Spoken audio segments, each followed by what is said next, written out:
From CBS News Bay Area, this is the Morning Edition. Thank you so much for joining us on this Monday morning, October 9th. Let's get things started. Don't know what's going on. No one's talking to us.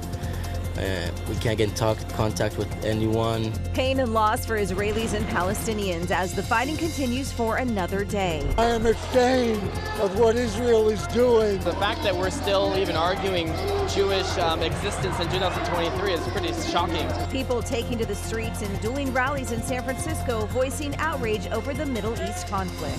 There are some people that are saying that it's going to work and it's going to be. I'm willing to try anything. People living in Oakland are fed up with the crime in our communities, and now city leaders hope license plate readers can help make a difference.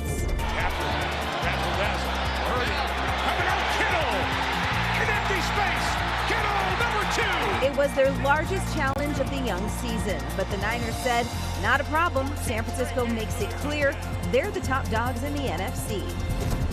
I mean, was it a challenge? I'm Gianna Franco, and go Niners. I mean, it always is every Sunday, but as soon as this game started and they put points on the board, you're like, okay, I see the trend here. We got this. We got this unlocked. We're going to the Super Bowl.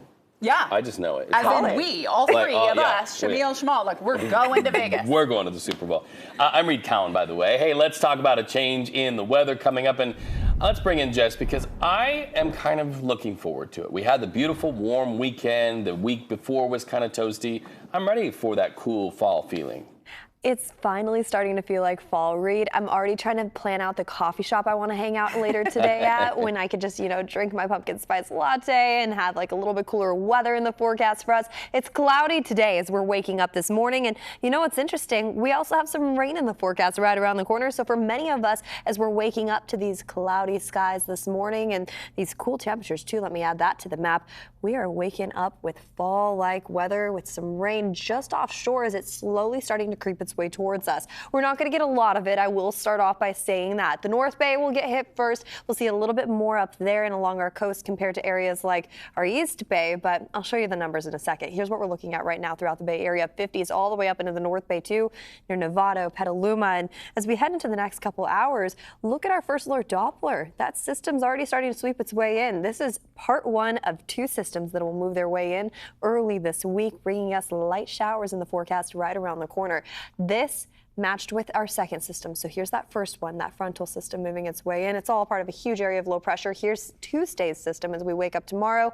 But I want to start off with today alone because as grandiose as this looks, watch how it breaks apart as we head into the early morning hours. This is just into the afternoon now. It dissipates pretty fast. It breaks apart as it moves its way inland. We're really just left with cloudy skies. And then once we head into our Tuesday setup, that weak system moves its way in too. And you're probably wondering, okay, how much rain am I going to get? She keeps saying weak system. Well, not that much. I mean, close to 1/100 of an inch of rain in areas like Santa Rosa all the way off into the East Bay. This is just today alone. Let me advance the clock all the way into our system tomorrow.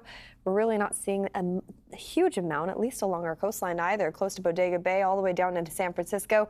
We will get a little bit of rain. It'll feel like it. It'll smell like it, I should say. But once we head into our Wednesday and Thursday forecast, the rain is over. We're drying up heading into our weekend forecast. And I'll have more on that in a bit. For now, I'm going to send it over to you, G. All right, Jessica, thank you. Let's talk about those freeways. Bay Bridge Toll Plaza, a little quiet. It's 6 o'clock and the backup's not too bad. But those metering lights are on for anyone heading over into San Francisco. It's starting to get just a little bit slow. But again, still pretty quiet overall. Maybe about a 12-minute ride from the maze over into the city. So that is certainly bearable this time of the morning. Taking a look at most of our major roadways and freeways, it's not bad at all. In fact, it's pretty light along 880. We're seeing a lot of green there, which means good, above 45 miles per hour if we're headed southbound 880 out of Hayward all the way down into Union City, despite there being reports of a crash there right at that 84 Dumbarton Bridge area as you connect over. Doesn't seem to cause much of a backup there at all. We are tracking brake lights, though, for that commute into the Altamont Pass this morning. Coming out of Tracy, this is still a busy spot for commuters heading from 205-580 connector towards North Flynn. All right, so let's talk about the devastating violence in the Middle East this morning after Hamas issued a sucker punch, surprise, and deadly attack in Israel over the weekend. World leaders are starting to reveal their allegiances in the fighting, which sides they'll take. And this morning, the death toll is up to more than 1,000 killed. Overnight, Israel hit hard in Hamas in Gaza. And there are Bay Area people caught in the midst of the fighting after Hamas launched the deadliest attack against Israel in decades. Now, we don't know who they are, but the U.S. State Department confirms now at least 9 Americans are among the dead. Keep in mind, the last time we talked about this, we were less than that. You've also likely seen horrific videos online of kidnappings and killings. Hamas claims dozens of hostages. Frustrated family members of the missing are gathering this morning at a center in Tel Aviv where information, as you can imagine, is very hard to get amidst the chaos. We don't know what's going on. No one's talking to us. We can't get in contact with anyone. Can you imagine President Joe Biden joining a chorus of U.S. leaders in vowing support for Israel? And this morning, we are seeing that support mobilized. Look at that. U.S. military might. The U.S. sending a carrier strike group, including the Navy aircraft carrier USS Gerald R. Ford. Here's Antony Blinken reiterating U.S. support of Israel. The only things we've said to Israel are that we're here, we've got your back. We want to make sure that you have the support that you need. This morning, we're also finding that Hamas got some help in the attack from other nations, and we're watching the coordination from other countries helping Hamas. They want Israelis out of contested territories. Prominent San Francisco business owner and community activist Manny Yakutiel of Manny's Restaurant. He's on this broadcast often. Well, guess what? He's in Israel right now. He was there visiting family, got caught up in this. He describes an attack during the country's holy celebrations. Listen. The sirens hit, and I just remember seeing all the adults, physically cover the kids with their body to protect them. And a lot of the Jews that were in the synagogue at the time started singing as loud as they could to drown out the sound of the sirens to keep the kids from being afraid. And in moments like that, I mean, it's very surreal. It's hard to actually feel anything. I went outside to the patio and I basically lost it. I started crying, and I saw within viewing distance, maybe just a few miles away, the result of a missile hitting some target and a giant plume of smoke. So it feels like a war zone. And this is video that Manny posted this morning on his Instagram stories. And wouldn't you know it, the community organizer here in San Francisco, he's doing the very same thing. He is on the ground this morning in Israel, working with other people shoulder to shoulder in a massive volunteer effort underway. Manny also showing on his social media this morning on his Instagram stories, building bombed in Tel Aviv. So there is backlash continuing, but in the midst of that, this is a Bay Area bridge builder who's built quite a bridge over to a war zone and is now helping people fill boxes for aid. We wish Manny the very best. Nicole?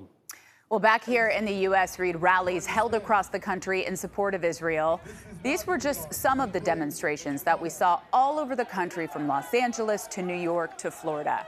And we saw similar demonstrations across the country in support of Palestinians as well, from New York to the nation's capital and in Seattle. Huge crowds came out to make their voices heard. And here in our community, San Francisco City Hall lit up in blue and white in support of Israel after a passionate demonstration from supporters of both sides.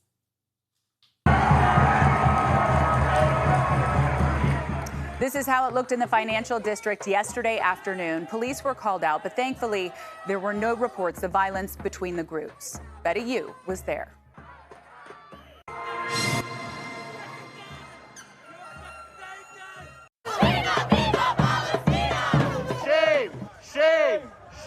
Dueling demonstrators faced off outside the Israeli consulate in downtown San Francisco Sunday. Resistance is justified. Over violence in Israel. The pro-Palestinian rally called All Out for Palestine comes one day after Hamas launched a surprise attack that killed hundreds. I am Jewish, and I am ashamed of what Israel is doing to the people of Palestine. I was in Palestine a month ago. I saw for myself how the Palestinian people are being oppressed. El Cerrito resident Seth Morrison held a sign that read, "Jews for Palestinian Liberation." Impassioned protesters carrying signs and flags on both sides yelled, "Free Palestine" and "Free Israel." SFPD officers in riot gear and barriers kept the two groups separate as tensions rose. What do you think of this surprise attack that happened Saturday? You know, violence won't solve anything. But when people are oppressed, when they're held in the conditions of Gaza, like they're in prison, how can you blame them? You know, many of us have been saying that the Palestinians are going to rise up. They're not going to, and you cannot expect them to sit on their hands. San Francisco resident Jay Connor said he wanted to show support for his Jewish friends. It's abhorrent, it's terrible. There's no reason why anyone who should be out vacationing, having a party, should have to be kidnapped, hostage, raped and murdered and beaten. It's just shocking, and it's the fact that we're still even arguing Jewish existence in 2023 is pretty shocking to me. Killers, murderers, and standing here in front of the Israeli, how shame, how unforgivable. Both sides marched in different directions following the rival rallies. The unfortunate thing is if we were to move forward, they'd have to resolve the problems out there first, because obviously out here you can see there's two different degrees of anger and frustration. There's a lot of shouting going on, but what would you like to tell that side? What I would like to tell them is that our Jewish tradition is one of peace. It's one of coexistence. And we will only have peace when we respect the rights of all human beings. And make sure you head to our website to stay up to date with the latest on this conflict. That's KPIX.com and streaming on CBS News Bay Area.